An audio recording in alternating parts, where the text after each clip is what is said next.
Ambilnya dari situ boleh. Sini kah? Nah, ya dari sinilah. Sambil ngadap sini nanti kan. Iya. Ya. Bisa di zoom, bisa ngerti zoomnya? Nggak tahu. Ya, sudah. Jadi saya ulang ya. Jadi dalam beternak kambing itu harus mengikuti 7 langkah atau sabta usaha ternak. Yang pertama tadi apa Bapak-bapak? Masih ingat? Bibit unggul.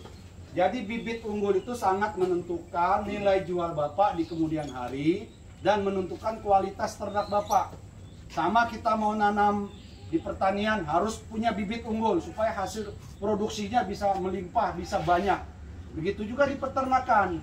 Di peternakan ini kita harus menentukan bibit kualitas yang terbaik. Saya memilih kambing pedaging, kambing bur. Kambing pedaging, kambing bur itu nilai karkasnya bisa 30% dari bobot tubuh si kambing itu. Dapatkan daging segar, tidak campur tulang, tidak campur jeruan. Artinya kalau beratnya 30 kilo, kita dapat dagingnya 10 kilo. Nah, kita mau beli daging apa beli tulang? Tentunya mau beli daging toh. Nah, oleh karena itu bibit unggul sangat menentukan, ya. Yang kedua setelah bibit adalah sumber pakan yang berkualitas.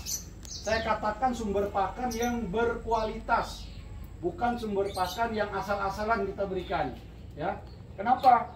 Di masyarakat peternak selalu menggampangkan yang namanya pakan. Oh, gampang pakan, bisa kita ngarit, ngambil rumput.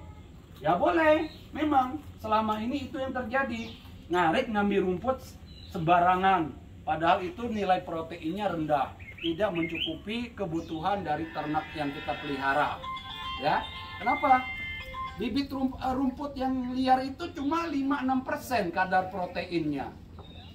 Kita kasih ternak kita makan kenyang tapi tidak gemuk. Ibarat kita makan cuma nasi, lauk-lauknya nggak ada. Bagaimana bisa sehat, bisa gemuk kalau cuma makan nasi tok?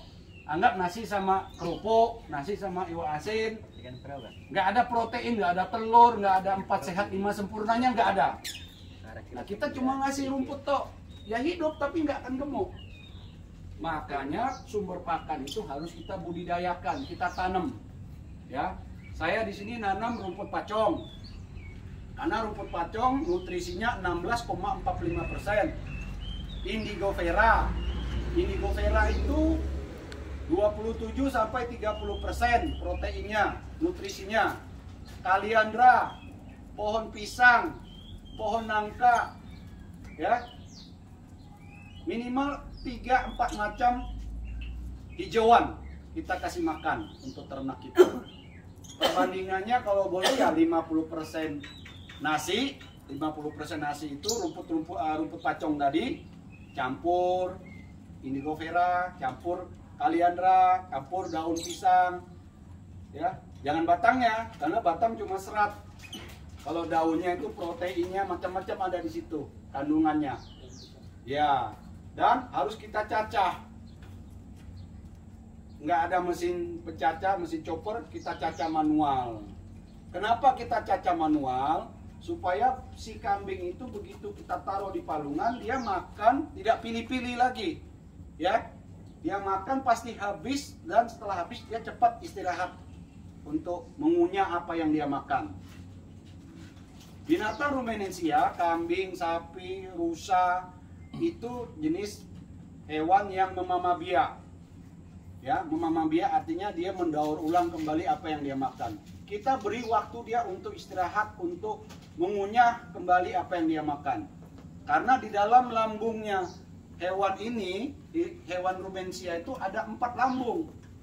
Ya, lambung rumen, lambung ruticulum, lambung abomasum, lambung omasum, ya. Ada 4 lambung. Nah, 4 lambung inilah yang mencerna apa yang dia makan. Kalau kita tidak memberikan dia waktu untuk beristirahat, maka apa yang dia makan jadi kotoran saja. Nah, kalau Bapak tidak cacah, Bapak taruh di palungan, kira-kira yang dimakannya itu berapa lama? Bisa lama kan? Karena dia perlu memproses, dia memilih dulu apa yang dia makan. Kemudian dia menggigit, memotong apa yang dia makan. Setelah itu baru punya bakso. Begitu terus. Durasi dia makan itu cukup lama baru dia istirahat. Kemudian masih terjadi lagi kerugian kita. Apa yang dia makan, rumput bisa Bapak taruh sak karung di palungan. Kira-kira habiskah semua itu? Enggak. Sebagiannya jadi apa? Jadi sampah. Kenapa? Waktu dia memilih-milih, dia tarik, sebagian masuk mulut, sebagian jatuh ke lantai kandang. Setelah jatuh dia tinjak. Karena dia tinjak, dia nggak mau makan lagi. Berarti berapa kerugian Bapak mengarit dari lahan, berapa kerugian waktu Bapak, biaya Bapak.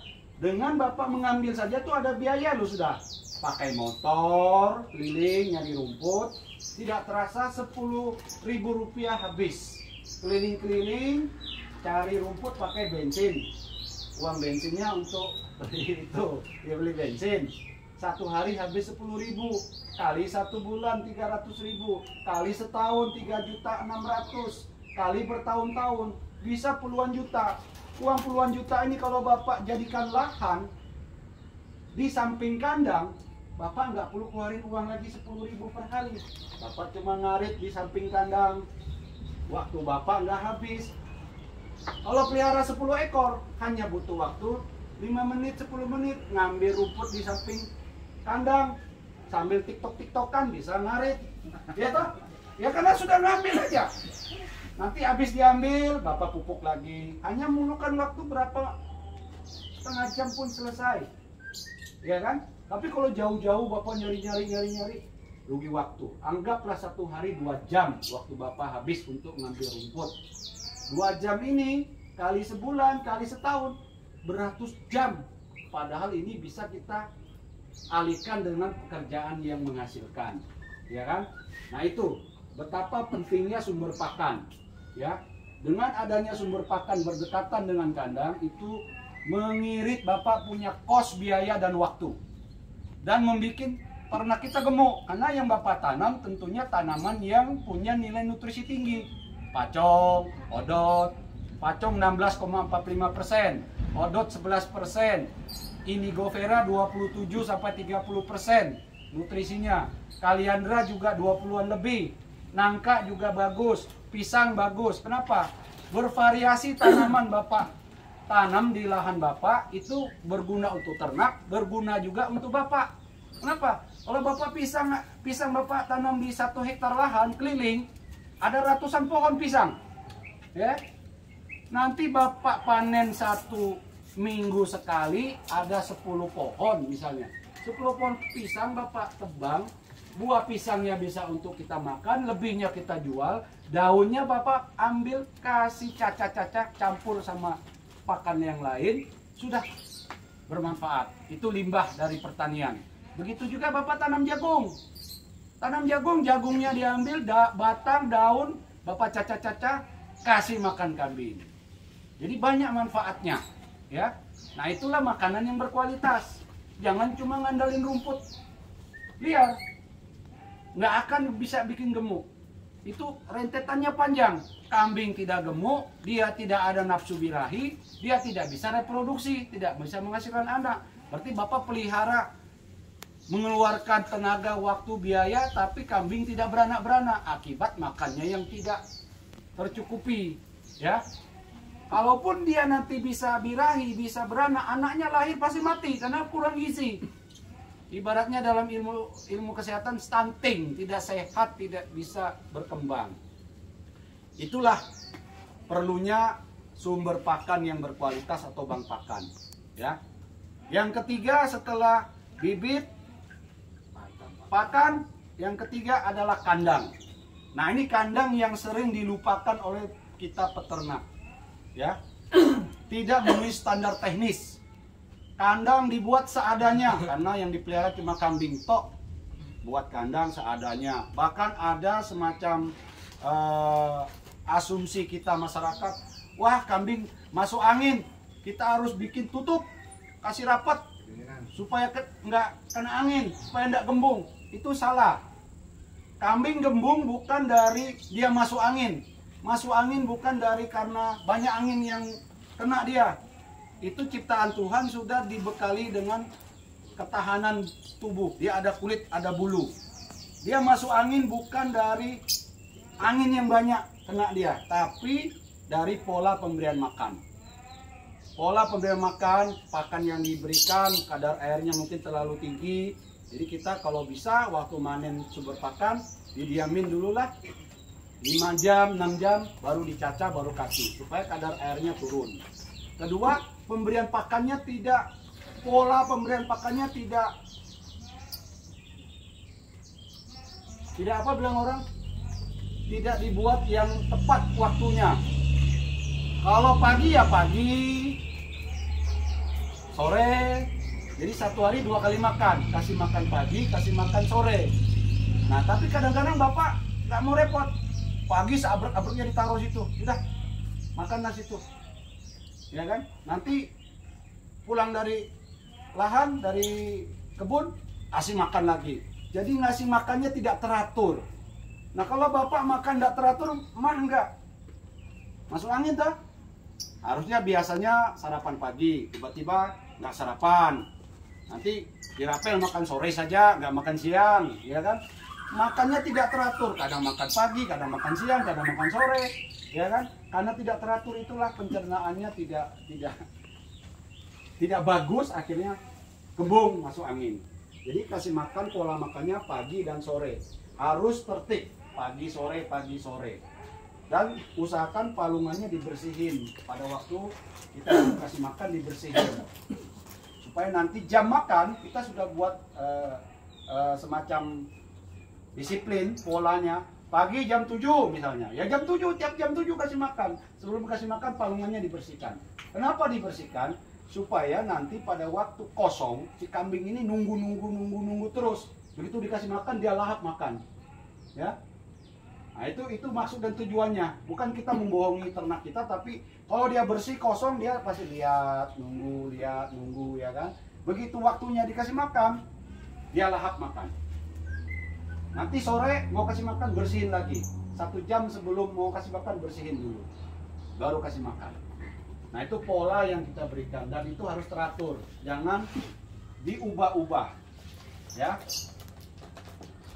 Kandang harus yang standar kesehatan. Maksudnya standar kesehatan apa? Panggung, apalagi tempat bapak itu pasang surut minimal 1 meter lah dari tanah.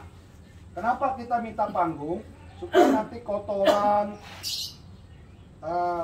air kencingnya itu amoniaknya nggak cepat naik untuk dihirup oleh ternak kita. Kalau amoniaknya naik, kesehatan ternak terganggu, ya. Bisa dia sakit pernapasan. Kedua, kuman-kuman itu kalau agak tinggi penyakit kulit. Nah kemudian kalau dia tinggi kita juga gampang untuk membersihkan, mengambil kotorannya, ya. Dan tidak perlu bapak tutup. Kalau tutup tidak ada sirkulasi udara, pengap. Ibarat bapak tidur di rumah yang tidak ada jendela, tidak ada pintu, pasti pengap, tidak ada matahari masuk, ya kan? Nah itu pasti tidak sehat untuk kita yang tempati. Begitu juga ternak. Nah kebanyakan kan di masyarakat bikin kandang tertutup. Kalau tertutup berarti kambingnya pasti nggak sehat, ya. Dan tidak enak kita datang ke kandang sendiri. Kenapa? Ogah, males, gelap-gelap begitu males mau duduk santai-santai sambil ngopi di dalam kandang. Akibat kita sendiri yang menciptakannya.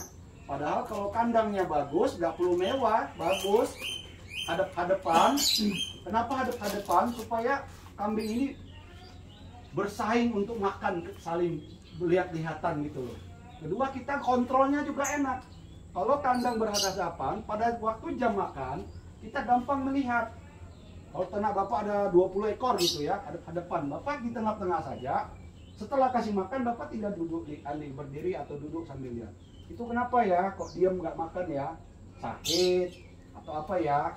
Gampang kita untuk kontrolnya. Jadi kalau bapak bikin satu petak kelewat nggak kelihatan. Tapi kalau rombongan makan bersama-sama jam makan, kita gampang kontrol.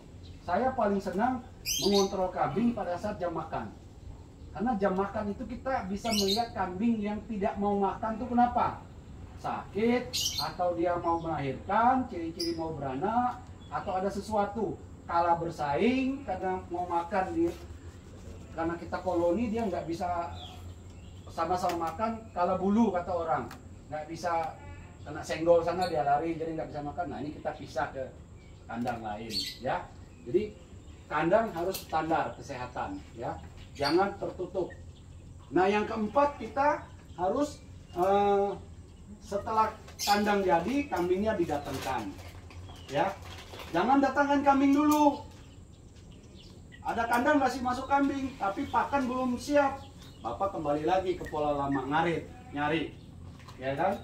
Lebih bagus siapin dulu sumber pakan, sudah tentukan bibit sumber pakan buat kandang, pakannya sudah siap dipanen, baru ternaknya datang, supaya Bapak nggak menambah kesibukan Bapak. Supaya Bapak memelihara ternak itu, oh asik ya ternyata pelihara ternak ya, punya waktu banyak, nggak ngerepotin, karena nggak ngarit, nggak nyari-nyari ya. Nah yang kelima, setelah kambing masuk kita harus punya yang namanya pencegahan dan penanganan penyakit, kesehatan. Kambing disuntik, divitamin, yang sakit diobatin. Kalau ada gangguan kesehatan tinggal hubungi petugas kesehatan ternak yang ada di pemerintah. Pemerintah 24 jam, kalau Pak Taufik 24 jam beliau pasti mau melayani kebutuhan Bapak petani peternak kita ya. Nah kalau sudah sehat, sudah makannya cukup, kandangnya bagus, yang kelima kita harus kejar yang namanya reproduksi, pengembangbiakan. Apalah artinya kita berternak kalau kita tidak bisa mencetak anak-anak kambing? Karena disitulah keuntungan kita. Setelah kambing unggul masuk, ternaknya sudah sehat, gimana caranya kita harus menguasai ilmu reproduksi. Kapan kambing mau birahi? Nah, tandanya gimana kalau mau birahi? Pasti Bapak yang pernah berternak sapi, kambing pasti tahu ya. Ada suara yang beda. Kalau dia mbek, itu cari anak. Anaknya lepas dari kandang, keluyuran, dia harus kembali panggil anaknya. Atau mbek, macam-macam suaranya. Nah, Bapak harus kuasai. Oh, ini ternyata dia mbek-mbek ini birahi. Nah, sudah kalau birahi cepat. Nah, ini kan dari buku. Kasih ini masuk. dari buku. Kasih masuk si pejantan. Ya kan? Kawin paling 1 hari 2 hari. Biasa intervalnya 21 hari. Ya. Kasih masuk pejantan 21 hari itu sudah cukup. Tapi kebanyakan ada juga setelah dikawinin ternyata nggak bunting, tambah lagi 21 hari. Jadi kita kalau pelihara itu harus punya pejantan juga supaya nggak pindah-pindah. Nah tetapi di dalam beternak ini juga usahakan jangan kawin sedara. Nah ini yang banyak terjadi di masyarakat. Kenapa? Bantuan dari pemerintah kasih sepasang, laki perempuan, betina pejantan, beranak, ya kan? Habis beranak nanti anaknya kawin lagi sama bapaknya, ya kan? Cucunya kawin lagi sama kakeknya, kawin sedara. Kalau kawin sedara otomatis kualitas anak-anaknya tidak baik. Dia lahir kuntet, kecil, nggak bisa gede. Kemudian cenderung kalau mau gede mati karena daya tahan tubuhnya karena kawin sedara tadi. Hindari kawin sedara. Minimal kalau bapak sini sepasang, di sana ada sepasang, tukeran yang pejantan. Ya, itu harus direcording Pak, dicatat. Nah itulah nanti langkah yang ke-6. Manajemen. Ya. Yang kelima tadi reproduksi, tidak boleh kawin sedara. Ya kan? Kemudian bapak harus menguasai ilmu kambing birahi, kambing bunting gimana. Kalau kambing birahi dari kemaluannya sudah beda, dia bengkak, ya warnanya abang. Jadi ada tiga A, anget, abang, abu. Nah ini 3A kalau bahasa Jawanya ya kan. Dia anget, bengkak-bengkak, warnanya abang merah-merah muda, dan dia hangat, panas kemaluannya. Kemudian keluar lendir dan dia ngembek-ngembek. Ada juga yang tidak ngembek, diam-diam, tapi kebanyakan banyak yang ngembek-ngembek minta. Itu 1 hari full dia ngembek-ngembek itu minta tuh. Nah itulah ciri kita untuk mengetahui ilmu reproduksi birahi. Kemudian nanti kalau mau tahu dia bunting gimana, 1-2 bulan kalau sudah mulai ada janin, itu posisi dia waktu baring, waktu mau kencing juga beda. Ini ilmu yang nggak ada di kami.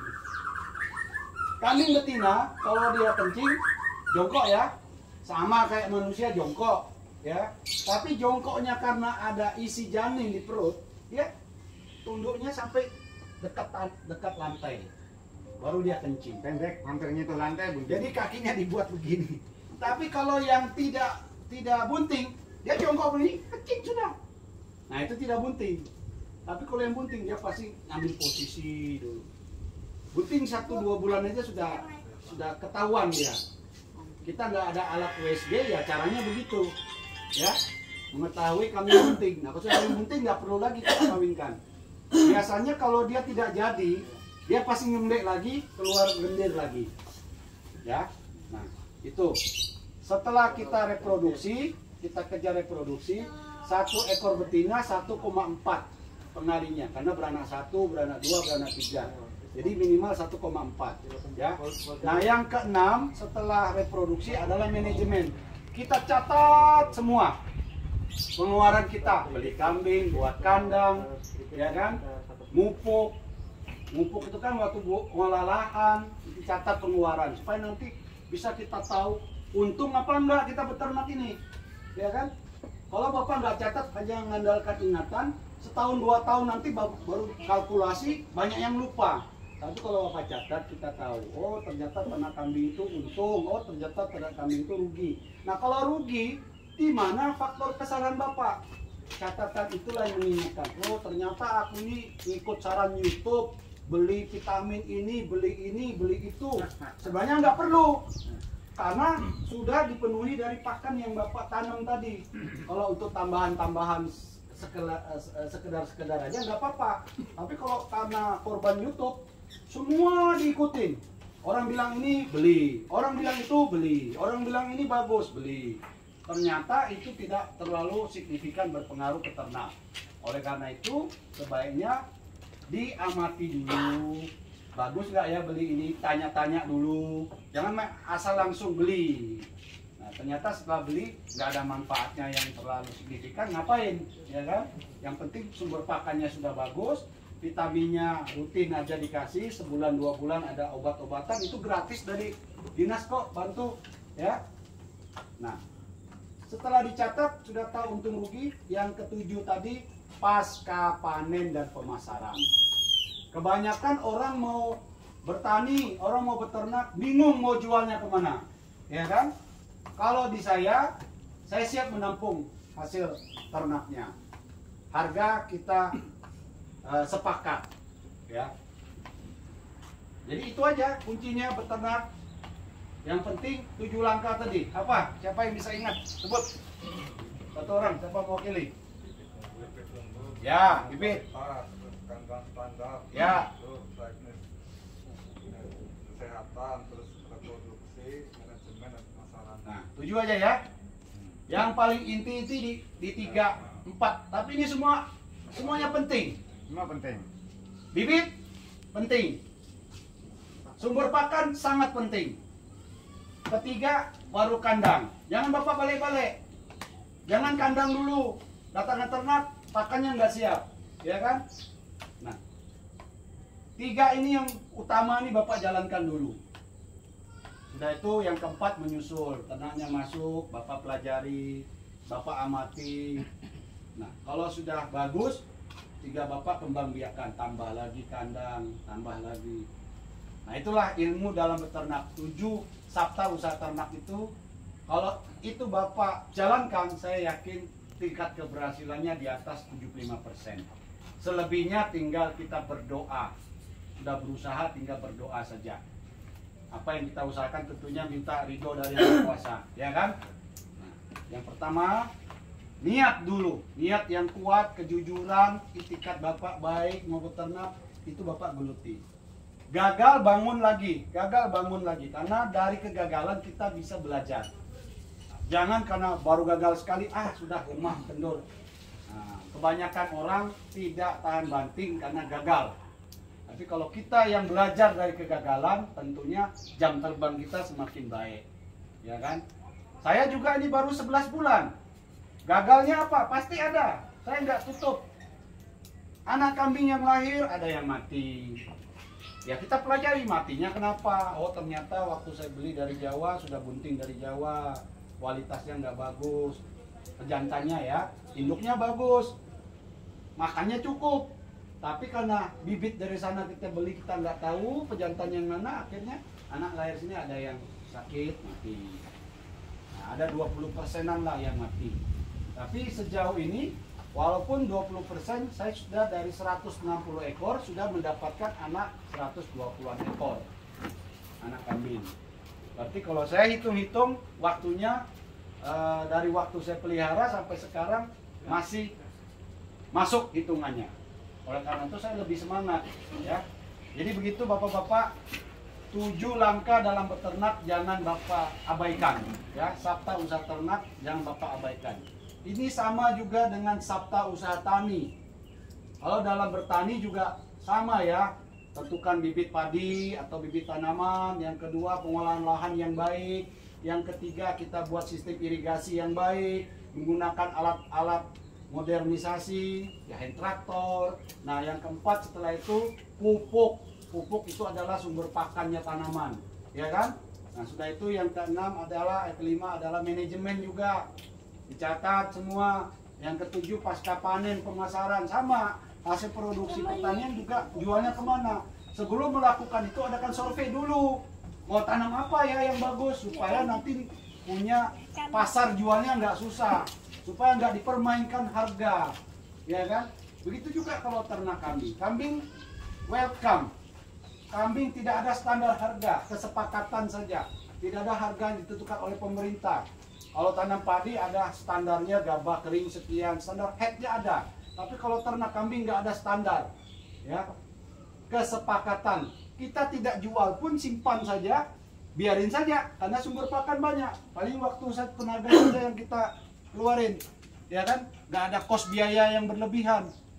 Nah itulah untungnya kalau ternak kambing, ya. Saya buat satu perhitungan, 11 ekor kambing Bapak pelihara dalam waktu 2 tahun, Bapak punya untung di atas 60 juta. Modal Bapak 100 juta kembali. Bagaimana hitungannya? Punya uang 100 juta nih. Kalau simpan di bank 100 juta ini bisa lipat jadi 100%, jadi 200 juta, perlu waktu 8 sampai 10 tahun. Karena bunga bank cuma 8% per tahun. Uang 100 juta simpan di bank, jadi 200 juta perlu 8 sampai 10 tahun. Tapi kalau uang 100 juta ini Bapak jadikan ternak, kita bagi. Ya, 30 juta buat kandang, 10 juta buat lahan, berarti baru habis 40 juta. 30 juta ini juga bisa Bapak tekan lagi kalau Bapak nukang sendiri. Biaya kos tukangnya bisa lebih murah. Materialnya bisa Bapak tekan, cari yang sederhana tapi tidak mengganggu kesehatan ternak. Kayu-kayunya juga yang kuat supaya bisa untuk jangka panjang, ya. Nah, 10 juta biaya Bapak untuk menyiapkan lahan, pupuk, karena belum ada ternaknya toh.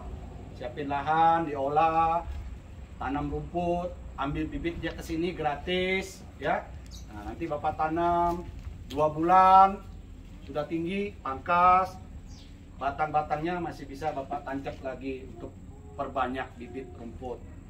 Nah, setelah itu buat kandang jadi baru beli ternak. 60 juta dapat bibit kambing. Kalau harga ada yang 5 juta, ada yang 6 juta, ada yang 7 juta. Kita anggap yang 5 jutaan lah ya. Kalau 5 juta berarti kalau 10 ekor 50 juta. Pejantannya harga 10 juta. 60 juta dapat misalnya ya. Ini dalam waktu 2 tahun, kalau 10 ekor sekali beranak 1,4 berarti ada 14 ekor anak kambing dalam 8 bulan, ya. Kali 24 bulan berarti ada 3 kali beranak, berarti ada 14 kali 3 berarti 42 ekor. 42 ekor kali 4 juta 160 sekian juta. Modal Bapak 100 juta, kembali dalam waktu 2 tahun beserta keuntungan Bapak 64 juta. 64 juta Bapak bagi 64 juta Bapak bagi 24 bulan, itulah gaji Bapak selama beternak. Tapi modal Bapak udah kembali berupa aset. Kambing yang 11 ekor tadi. Ya toh? Paham ya maksud saya ya? Nah, itu pun masih ada bonus. Kalau anak kambing yang lahir pertama itu pasti di tahun kedua dia sudah jadi induk.